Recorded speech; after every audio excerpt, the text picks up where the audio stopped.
আসসালামু আলাইকুম। আজকে যে কথা বলবো এটা অনেক শিক্ষণীয় বিষয়। কিন্তু একজন আল্লাহর ওলি, ভারতবর্ষে একজন আল্লাহর ওলি, উনি উনার মুরিদানকে বললেন যে হে মুরিদান, চলো আমরা এক জায়গায় সফর করে আসি। এই সফর করতে গিয়ে মুরিদানকে নিয়ে গেলেন, একটি এলাকায় গেলেন। যাওয়ার পরে দেখলেন ওই এলাকায় তেল আর ঘি হইছে সমান দাম। কি বলছি? তেল আর ঘি সমান দাম। আচ্ছা বলেন, তেল আর ঘি যদি সমান দাম হয়, এই এলাকা কোনোদিন বিচার হয় না ভাই।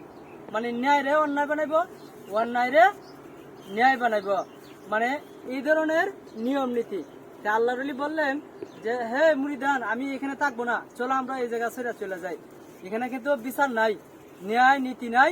এখানে তেল আর ঘি যেখানে সমান, এখানে কোনো বিচার নাই, বিপদে পড়ে যাবা। হয় হুজুর, আমি তো বহুত দিন ধরে ঘি পাইতেছি না, এখন সস্তার ঘি পাইছি, আমি খাইয়া লই হুজুর। আপনি হুজুর জানগা চিন্তা করেন ঘি লাগিয়া পিসাবরে কয়, পিসাব জাতিকা পিসাবে কয় তুই একদিন বিপদে পড়বে, ওই দিনই বুঝতে পারবে যে কেমন মজাটা। আচ্ছা ঠিক আছে, গেছো গা পিসাব। হঠাৎ একদিন ভাই একজন মানুষ মারা গেছে। কিভাবে মারা গেছে? একজন চোর দলান করে সাবুল দিয়া গুতাই গাতা দিছে চুরি করবার লাগিয়া। আর দলান করেছিল নর্মাল, এটা বাইঙ্গে বাই ফিরে গেছি গা। সুর বেড়ার উপরে পড়ে গেছে। সুর বেড়ার বউয়ে আদালতে মামলা দিছে। ওই যে ন্যায় নীতি নাই এলাকার বাদশার কাছে মামলা দিছে। এই বাদশা সবাই ডাকছে, বাড়িওয়ালা ডাকছে, এই বাড়িওয়ালা, তোর গরু ডাকাতি করতে গিয়া এই আমার সুর বেড়া মরছে, এখন তুই তোর ফাঁসি। এখন বাদশাহ সাহেব, আমার কি দোষ? গরু আমার চুরি করছে, এখন সুর বেড়া মরে গেছে, আমার তোরই ফাঁসি।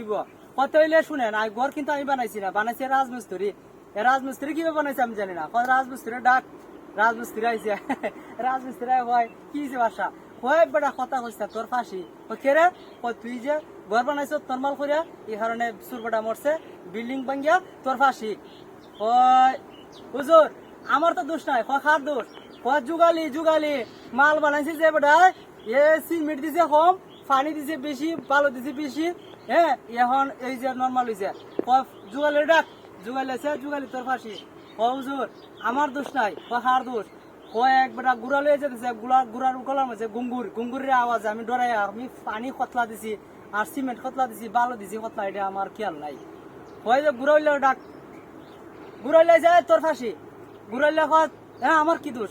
তুই কেরা আইসলে, কেরা আইসলে আইসত, এখন উল্টা পাল্টা হয়েছে তোর ফাঁসি। হুজুর আমার দোষ নাই তো, কার দোষ?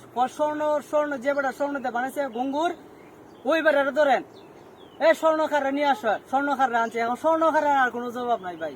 মানে জবাব দিতে দিতে দিতে সবাই তো একজন একজনের বাচ্চা গেছে, শেষে স্বর্ণকার উপরে পড়ে গেছে মামলা, ফাঁসির রায় হয়ে গেছে, স্বর্ণকারের কোনো জবাব নাই।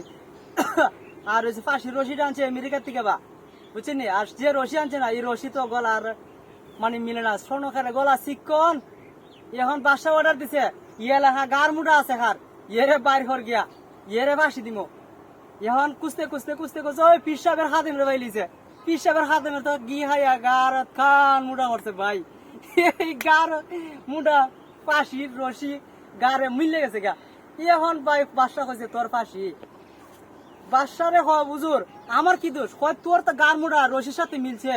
এ চিন্তা করেন কিরকম বিচারক।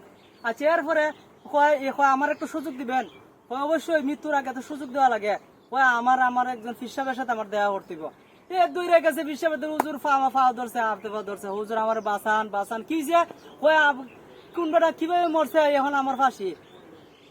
কইতাম না যে এলাকাত তেল আর ঘি সমান দাম, এই এলাকাত কোন বিচার নাই, তোর ফাঁসি এখন তুই গা বুঝ। কোনা হুজুর আইন, হুজুর আমার বাসান ফাওয়া ধরছে। এরপরে হুজুরে শর্টকাটে বলতেছি, পরে হুজুরে কিনা করছে, হাতে পা ধরে আনছে। পরে ভাই এখন ভাই পরে ওই পীর সাহেবে কইছে, আমি যুক্তি দিব যে এমনি এমনি কইস, তুই হইবে তোর ফাঁসি, আমি হুম আমার ফাঁসি। হ্যাঁ, তে বিচার হয়ে যাব। পরে গিয়া পীর সাহেবে গিয়া হয় আমার ফাঁসি দাও। ওই যে বড় মুড়িদানে হয় আমার ফাঁসি দাও। বাদশা হয় এটা কিতা বড়া, এটা কি ফাঁসি লিয়ে দিয়ে ঠান্ডা মারি লাগছে? আপনারা কি ফাঁসি লেগে মারামারি লাগছেন কিতা?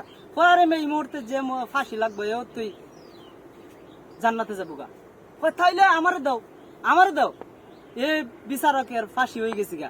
দেখছেন বিচার কোন দিয়ে গেছে? তেল আর ঘি যেখানে দাম, এখানে থাকার দরকার নাই। হ্যাঁ, এখানে বিচার পাবেন না। আজকে ভিডিও থেকে আমরা শিক্ষণীয় বিষয় আমরা শিখবো যে আমরা অবশ্যই ভিডিওটা সুন্দর লাগলে, ভালো লাগলে লাইক কমেন্ট করে, সুন্দর করে কমেন্ট করে জানাবেন। Thank you so much. আল্লাহ হাফেজ, আসসালামু আলাইকুম।